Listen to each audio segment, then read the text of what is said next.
This video is a presentation of seated practice or seated meditation, specifically for tuning into and developing relationship to the breath in the early stages of Taoist internal alchemy. We focus primarily on softening both soft tissue, the solidity, the physical body, in combination with the softening of the breath. So softening in the tissue body is really about softening of the diaphragm, starting to soften the neck and shoulders, back of the skull, softening the arms, the joints of the body, and this is done utilizing the breath. Now, before I demonstrate and discuss the details of the position, the seated position, I want to just briefly mention that when we're in this position, our primary focus is allowing the breath to take over, right? To say this another way, surrendering the part of us that feels like it has to exert effort to breathe. Now, when we're learning to breathe, becoming aware of the breath, in the beginning, it feels like the person or the body, the person in the body, the identity, is exerting effort to breathe. And this is very common. Meditation for beginners usually begins with breathing in and breathing out.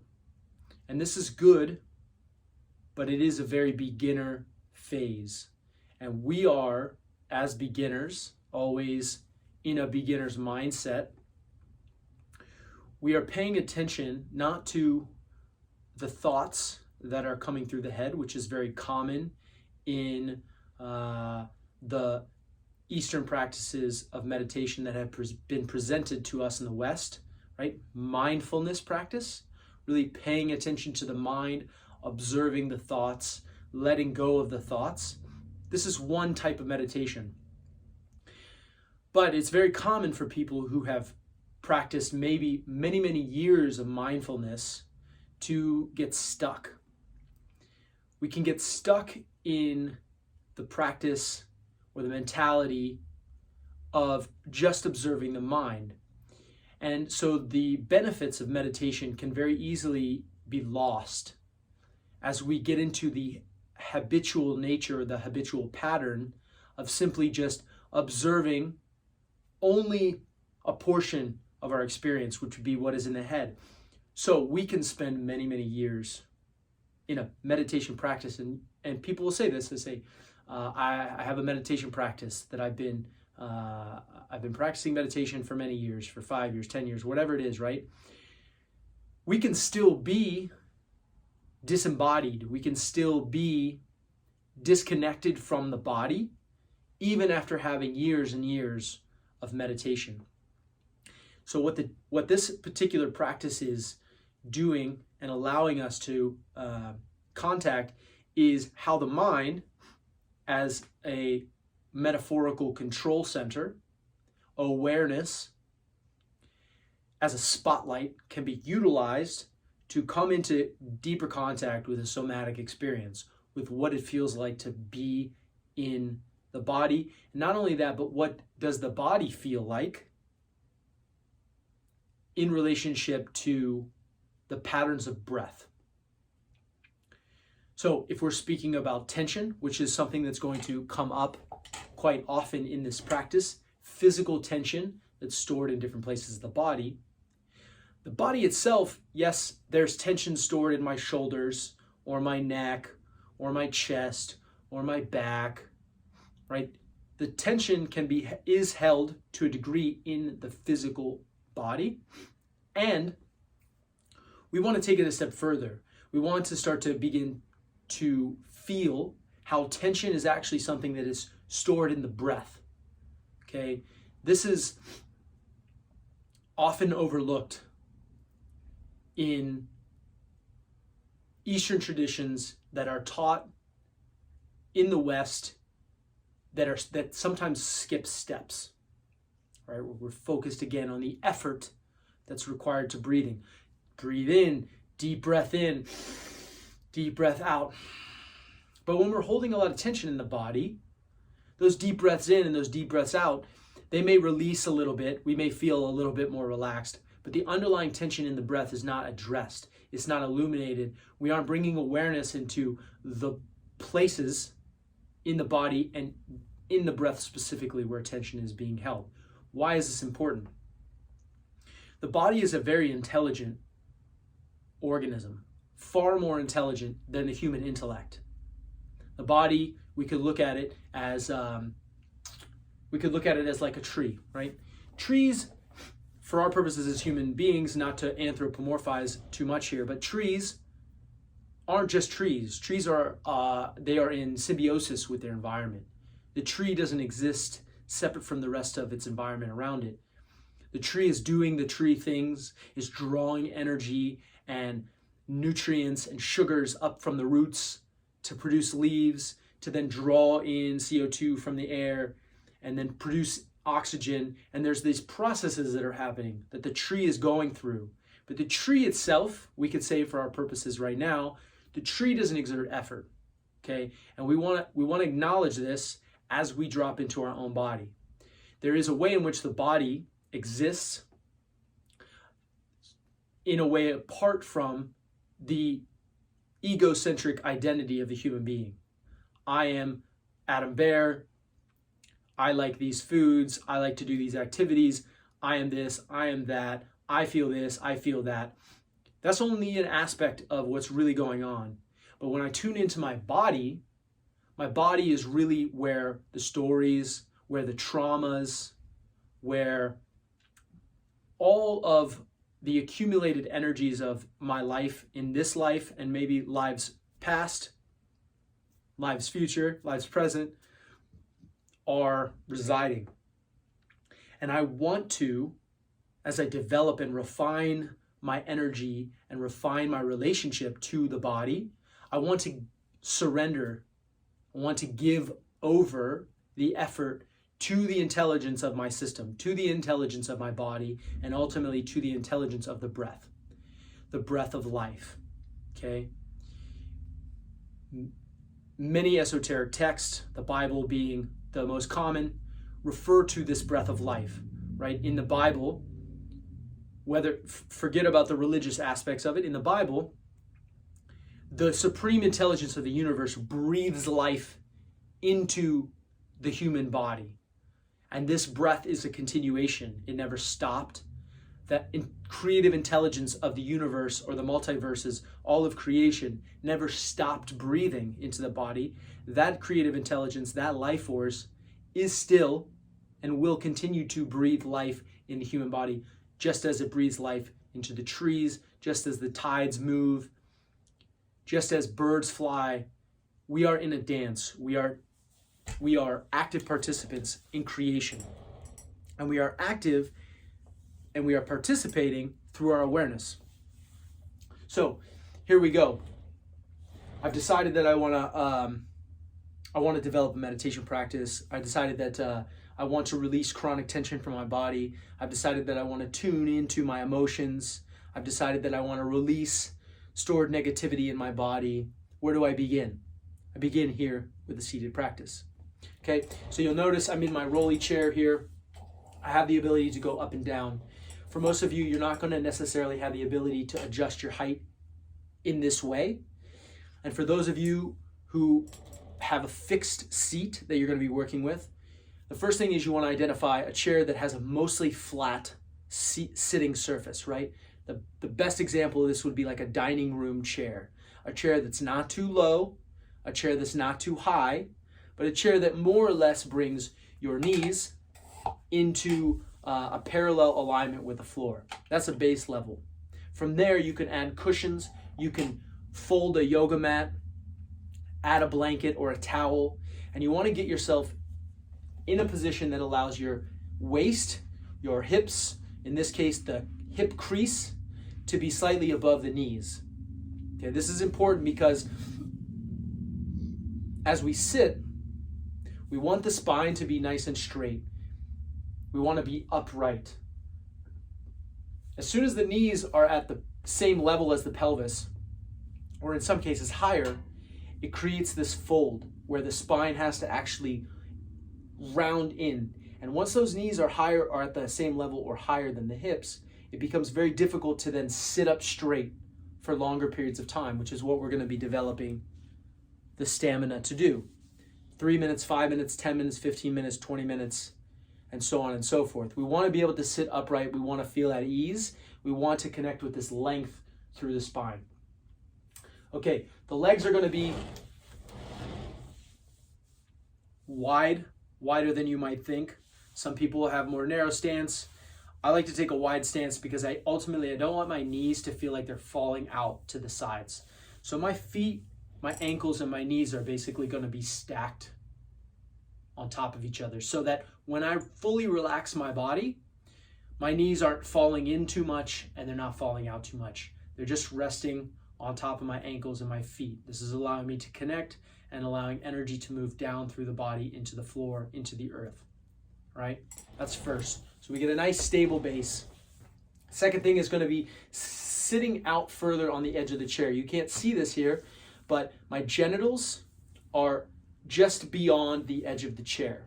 My pelvic floor, my perineum, my sphincter muscles, they're sitting right on the edge of the chair.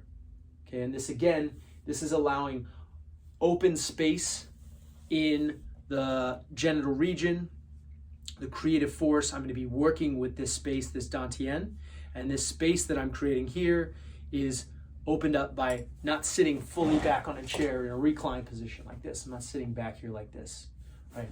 I'm out and I'm active and I'm upright. For some of you, sitting like this for even 5 minutes is going to be challenging. So you're going to want to grab some cushions, okay?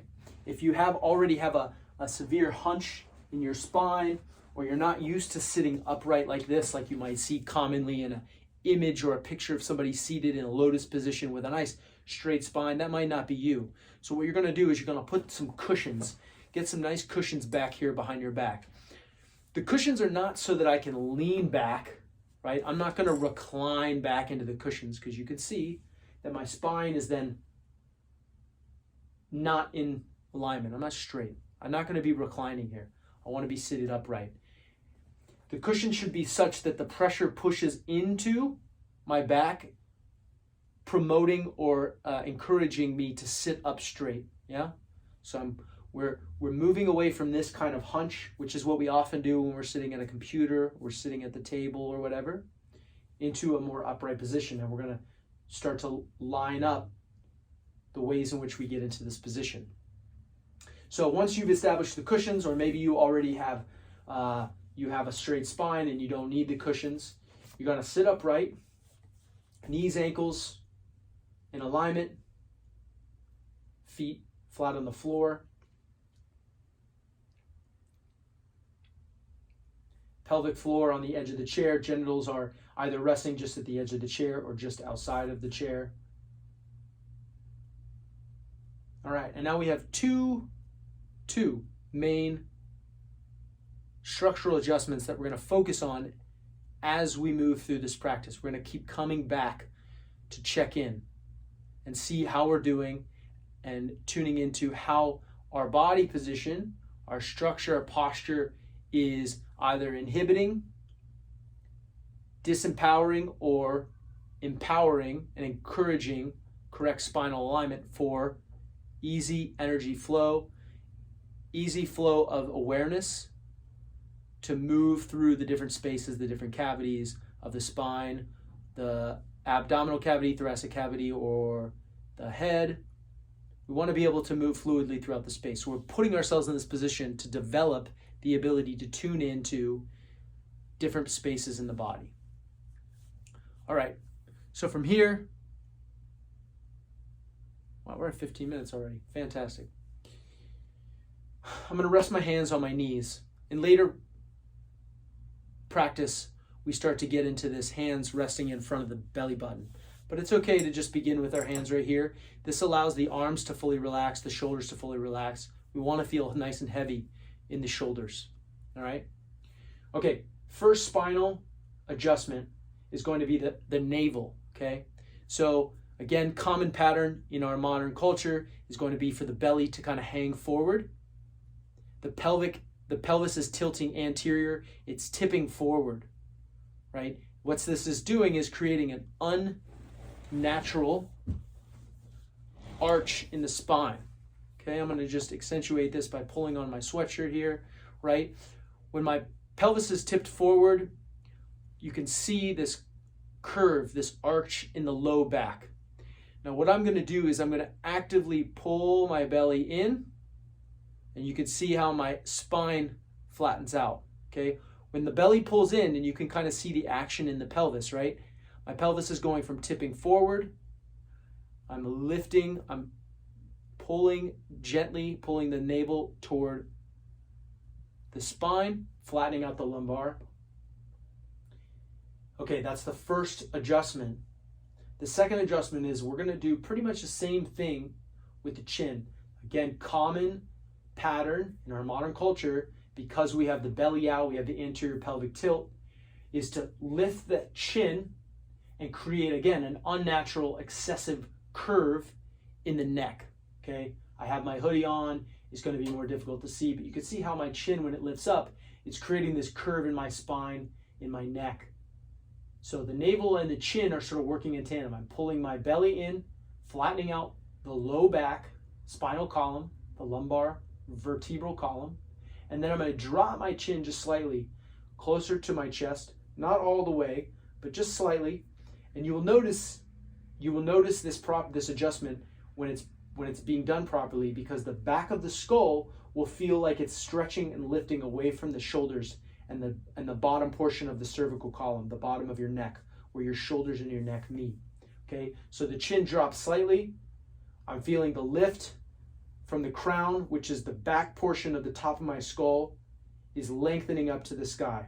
So when we do this properly with the navel pulling in, pelvic is actually tipping back slightly, lumbar is flattening out, chin drops, chin pulls in to, again, flatten out the cervical column, same as the lumbar.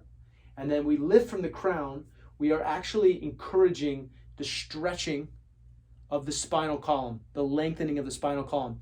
The tailbone, as I do this, right, I'm going from here to here. That spinal column is being pulled from the tailbone, the coccyx, sacrum, down, while simultaneously lifting from the base of the neck and the skull through the crown of the head up to the sky. We're lengthening out the spinal column.